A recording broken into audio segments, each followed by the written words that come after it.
Wow. So, what's up, good people? Thank you so much for stopping by to my YouTube channel. In case you're new here, make sure you subscribe and click on the notification bell to always receive an alert of every video we do upload in our YouTube channel. My name is Devance and you are watching Devance Empire. Stay tuned.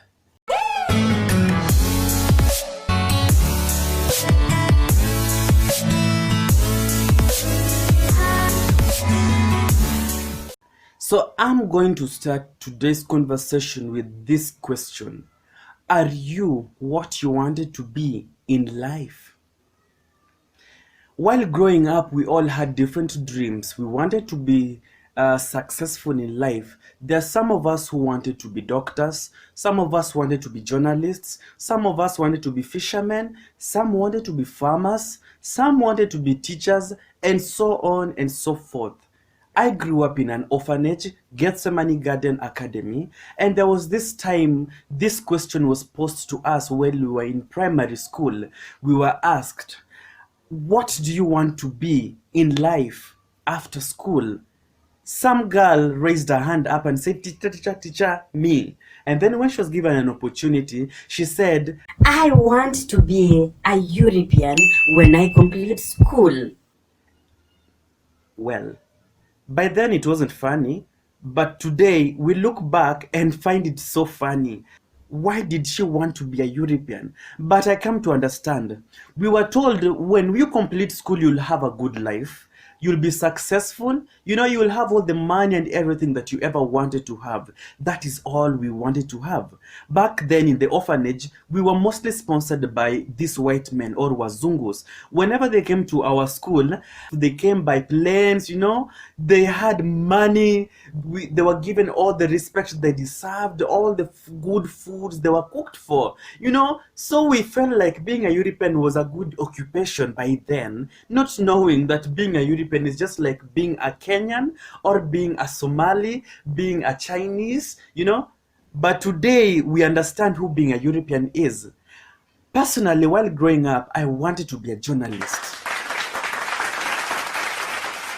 And as Lupita said it before, all dreams are valid. I believed my dreams were valid. My father died while I was still young, and many things happened in my life before I ended up in the orphanage.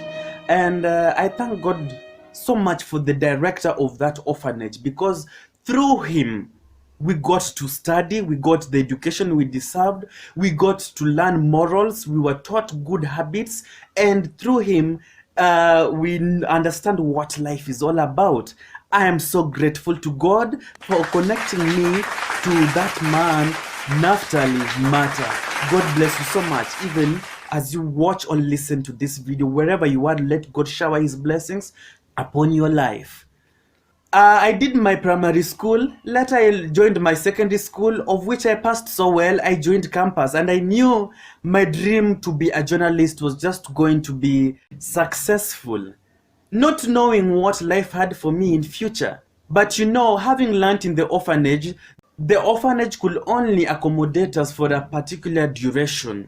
That is, from primary to secondary. Once we completed our secondary school, we were now adults and we were let free to go to the world to manage ourselves.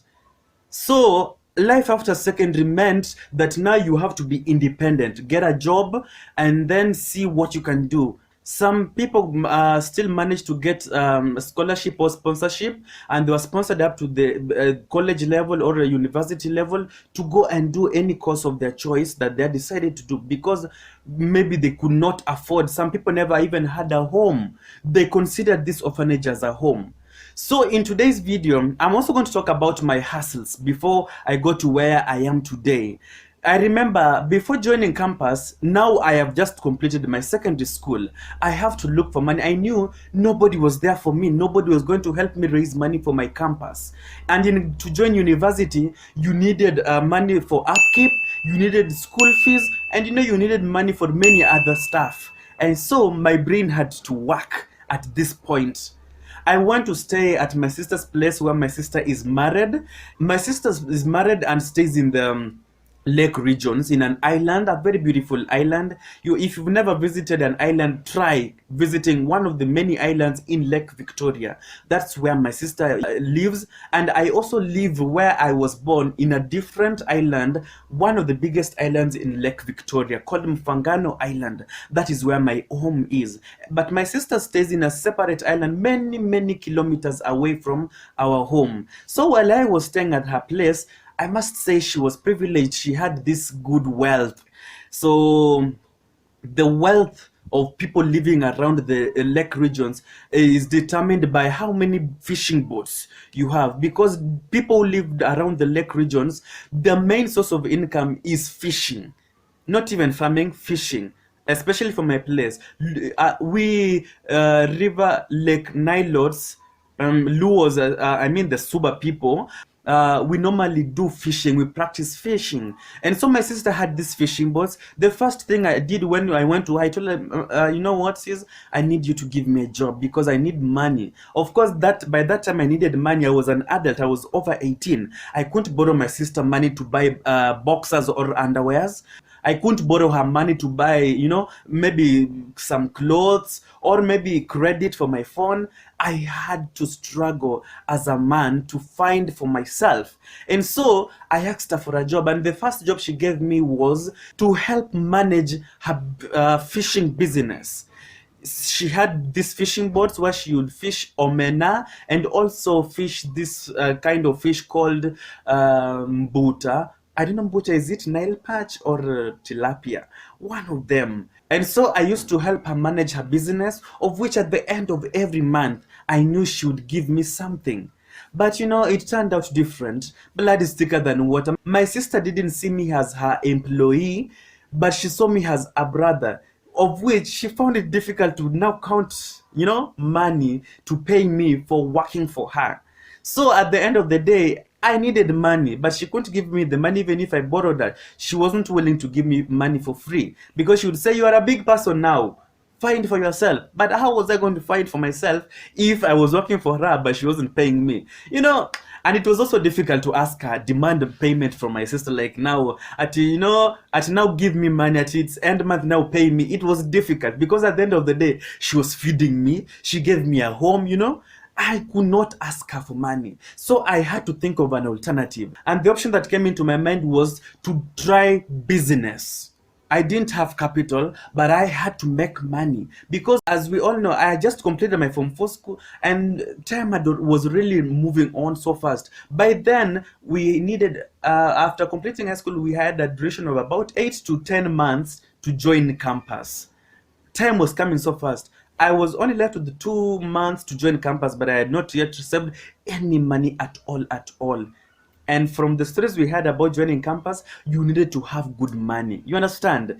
You needed money to flows, money to buy clothes, money to pay for maybe bills in school and stuff, and what have you. But since I passed my Form 4 examinations, I got direct entry to campus. That was no doubt. I knew the government was going to take the bulk of the payments of my school fees. Even if I had to pay little. That is what I knew. Now I had to look for money. The first business idea that I had was to make mandazis. Yes, I didn't have capital. What I did, I went to a nearby shop, borrowed unga because I needed unga to start making mandazis. I also needed sugar. And after I had unga, sugar, and cooking oil, I also had a jiko where I used to stay. Bought a jiko for myself because by then back at up country we use jiko. For you to use a jiko, you need charcoal. So I bought charcoal. I had everything that I needed to do my business. So one day I just woke up. I made mandazis, good mandazis. I knew how to make mandazis because I remember my mother used to make mandazis back at home. The little time I stayed with her, I learned the recipe. So I decided that now I am going to make mandazis. Before I went to sleep, it was around 10 p.m. I baked this flour for mandazi to prepare it because I knew I would wake up early in the morning to prepare them and start selling them in the morning when they break, when they're still warm. There's nothing as sweet as warm mandazi. So that is why I decided I will bake the flour in the night, and then come morning, very early in the morning, I'll deep fry them in the oil, and then start selling them to people. But the first day I didn't sell the mandazis. The first day I decided to give them out freely to people as samples, people to test my mandazi. And then I told them, this is what I'll be making in the next few days to come. So I was really excited. People received my mandazis with a lot of honor, and people were happy, you know. Everybody who tasted my mandazis were happy, and that one brought a good impression to me. So the following day, I went again to the shop, took another unga. You know, I've not yet paid. I had debts to pay in that shop, so the debts are increasing because I didn't have capital. So I went back to the shop. I told the shopkeeper I need more unga, and this time I need the big flour, which is 2 kgs. Initially I took a 1 kg, so I need 2 kgs to start my business. 2 kgs unga and sugar, and also baking powder. By then we didn't have this self-rising flour. That was back in 2000 and is it 14? Yeah, 2014. So I went back to my house, did the flour, and woke up the following day at 4 a.m. in the morning, deep fried my mandazis they were golden brown. You know, they were so good. They were so good. It was something I was doing out of passion. I loved doing what I was doing. I'm somebody who's so gifted. I can tell you for free, I am gifted and talented all round. Everything that I hold, I make sure I do it to my perfection. Good. So after making my mandazis, I went to the business area, or we call it shopping center, where people live. People do different businesses, and you know what have you. That is why I went. I put my pail of mandazis, one whole pail there, and started selling my mandazis. I sold and sold and sold and sold and sold. Though that the first time I didn't manage to sell every mandazi, but those who bought my mandazi could actually give a testimony that they were delicious, they were sweet, and that one that one made me feel like continuing doing this and this. Well, I was discouraged on the first day because I didn't manage to sell all the mandazis. So what was I going to do with the remaining mandazis? I had to give them out free because I could not sell cold mandazis, because I wanted to give people the best, and I didn't want to give somebody food that had already slept that will become a health hazard to them. Well, it couldn't get spoiled. Mandazi would need maybe 2 to 3 days when not preserved to get spoiled. I went back to the shop, tried paying out some little bills with the profit that I made. The profit was not so big, you know. I was selling each mandazi at 5 bob. That means the profit that I made was not big. Actually, that day I made no profit, because all the money that I made, I took to the shopkeeper so that he could lend me more other resources to use for the following day. I went back home, made more mandazis, and the following day when I went to the market, rumor had already spread that there's a boy making sweet mandazis in our area. Please go try his mandazis.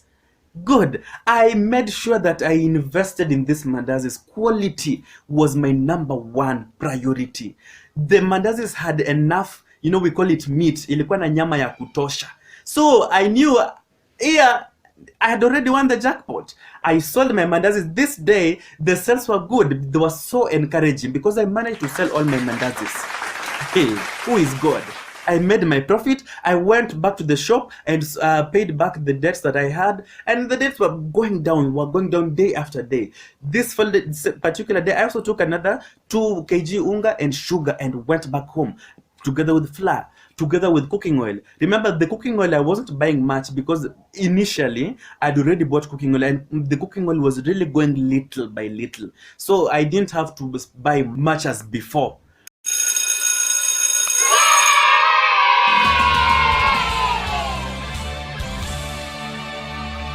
2,000 years later. I was literally enjoying this business. I made the mandazi down during the night as usual, and when it came in the morning at 4 a.m., I would always light my jiko, fry my mandazis while listening to some music. By then, I used to love listening to John Okidi's music. John Okidi is one famous musician, gospel musician in Luo Nyanza and also across Kenya. Nyingi Yesu chielo wa kakoinga wa muumbo wa Anange adiera, jarit mara oknindi, kenda ngeo chutho, jal makonya okol koda, Nyasaye nitie, ene mochungi joge. Many people know him because he does Luo music, and also is also a producer, a very good producer who has recorded very many music. So I used to love his music so much because he sang music that touched on human daily lives. He used to encourage us through his music. And somebody like me who was an orphan, who was struggling with life, who was trying to make ends meet, I really loved his music. I felt like his music was all about me. He used to sing to encourage me.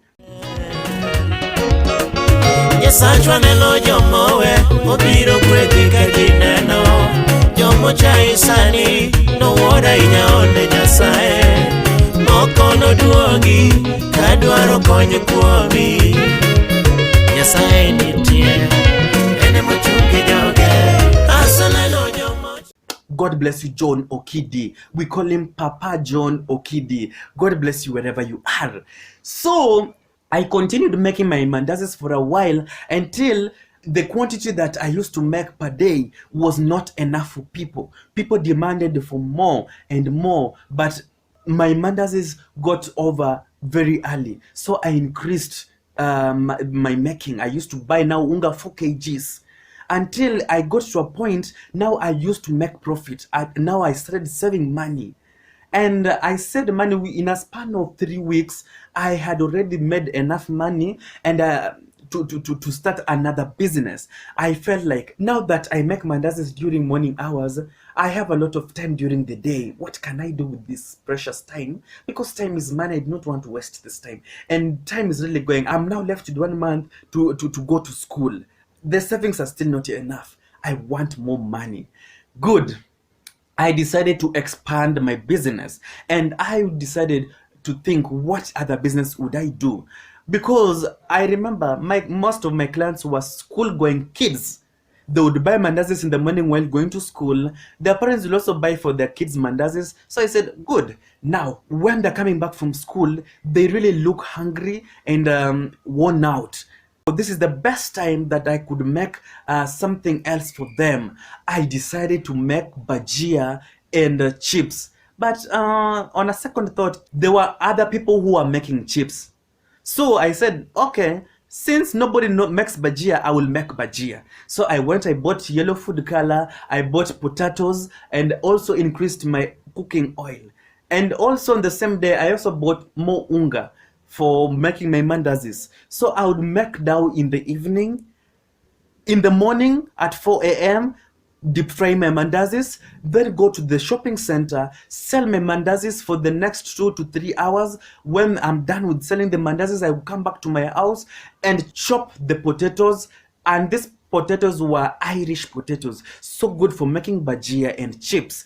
After which, I would use flour to make my dough into some liquidish form of unga, and then take my sweet potatoes after chopping the peels off the Irish potatoes. After chopping I will then take my Irish potatoes after chopping the peels off, warm them a little in some water for some time. After they've boiled, I will take them and cut them, shape them into small slim pieces, then dip them in that flour liquid that I had already made, that paste of liquid that I was making using wheat flour. After some time, I would take them and dip them in frying oil, and they will form very sweet bhajia, viazi karai in Kiswahili. And this kind of food, many people loved them. I thought my market was going to be kids, but I was wrong. Even the adults loved my potatoes. I did this business for a while. By the time I was supposed to be going to school to join campus, I had saved an amount of 10,000. That is also to include the clothes that I bought using some of the savings that I had made. I bought some clothes, fashionable clothes, to help me join campus. And then time to join campus came. I had to join campus. I bid my sister by. She supported me little to join campus. I was so happy. I was the happiest person on earth to join university. Oh my God. There were many steps involved in joining campus. Of course, you had to pay school fees, which by then was 45,000 Kenyan shillings to join campus. That was only school fees that was needed for that semester. Well, where was I going to get the money? That is a story for another day. I joined campus. Unfortunately, I didn't pay my school fees on the first day because I hadn't received it yet. And so I lost an opportunity to live in the school hostels. It was going to be difficult for me because I had to look for a house outside school. And the houses that were outside school were expensive. And the houses were only being given at a condition that you pay the 4 months for the semesters that you'll be in school. Every semester has 4 months. Therefore, if you're a student and you're going to look for a house, and the houses that were available were student hostels, you are supposed to pay 4 months in advance, so that you will not disturb yourself with the landlord in the process, because the landlords never trusted students. So, in the next video, I am going to share with you my survival tactics. How did I survive? How did I manage to pay my rent? How was I managing to buy food? And then now that I had joined campus, Masinde Muliro by then was not a big university. The classrooms were scattered. Being a first year doing a bachelor's degree in journalism and mass communication, and my classrooms were out of the main campus, I had to move, and also that I stayed far away from school. How did I manage to pay for my means of transport? How did I process, or how did I manage to download or to do research for my assignments? And how about the library fee? How did I do my assignments? In the next video, I will be talking about that. Thank you so much for watching this video.